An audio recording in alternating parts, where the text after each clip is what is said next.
Comme vous le savez, depuis 15 ans, je me suis battu dans l'hémicycle à l'Assemblée nationale pour défendre la vie associative, pour mieux reconnaître les bénévoles. Ces 2 années de crise sanitaire ont été particulièrement difficiles pour notre tissu associatif, avec la perte d'adhérents, les difficultés financières, le découragement de certains bénévoles.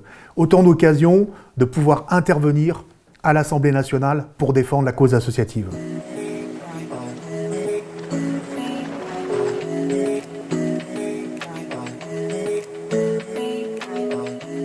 Une des grandes lois fondatrices de notre République, la loi Waldeck-Rousseau de 1901 relative au contrat d'association, fêtera ses 120 ans le 1er juillet prochain.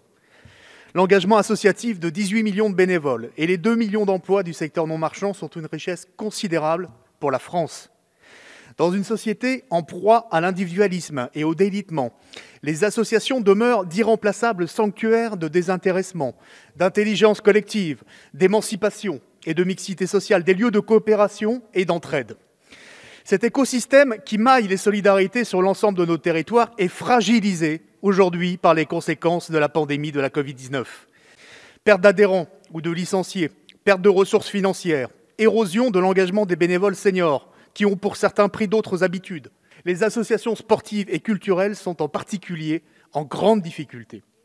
Le risque de perte de relations sociales, de liens humains est considérable.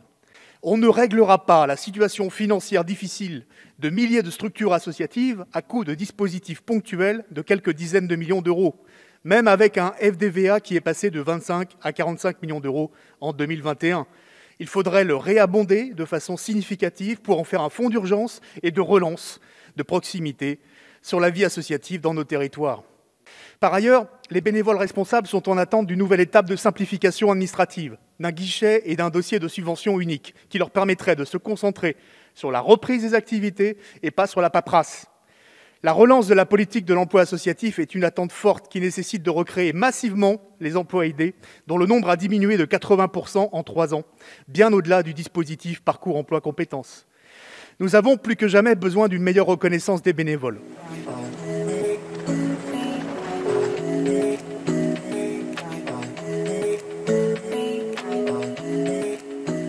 Monsieur le ministre de la Vie associative, des Sports et de l'Éducation nationale, je souhaite vous faire part des difficultés très concrètes d'application du pass sanitaire dans la vie associative et sportive.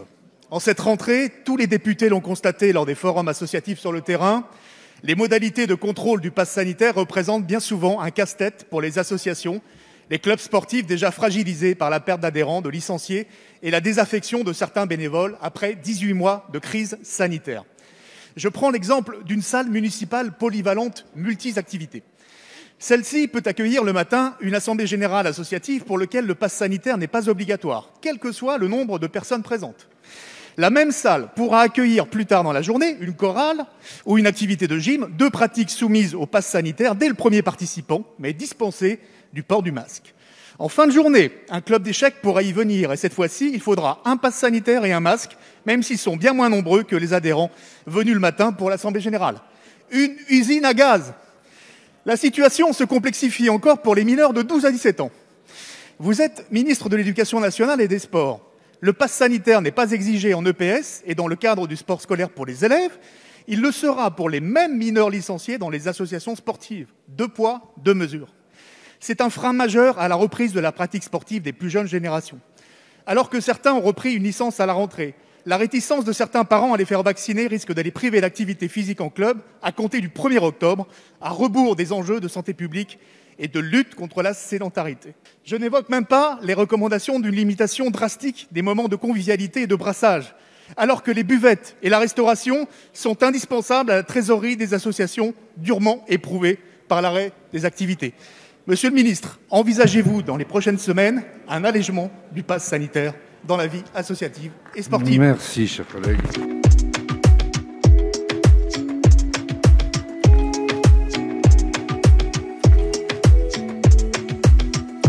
Monsieur le ministre, je souhaite vous interroger sur l'assujettissement souvent récent à la taxe d'habitation, la TH, de certains locaux propriétés de collectivités locales et mis à disposition d'associations.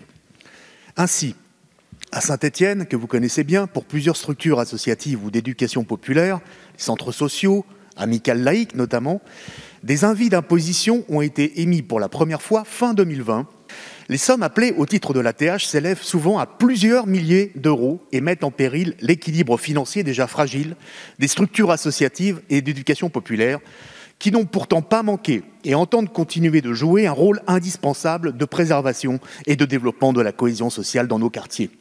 Cette situation est particulièrement mal vécue par les acteurs associatifs qui bénéficient de locaux mis à disposition par les collectivités locales. À tous ces égards, la situation ligérienne, couplée à une lecture particulièrement restrictive des textes, apparaît très pénalisante pour les structures associatives locales.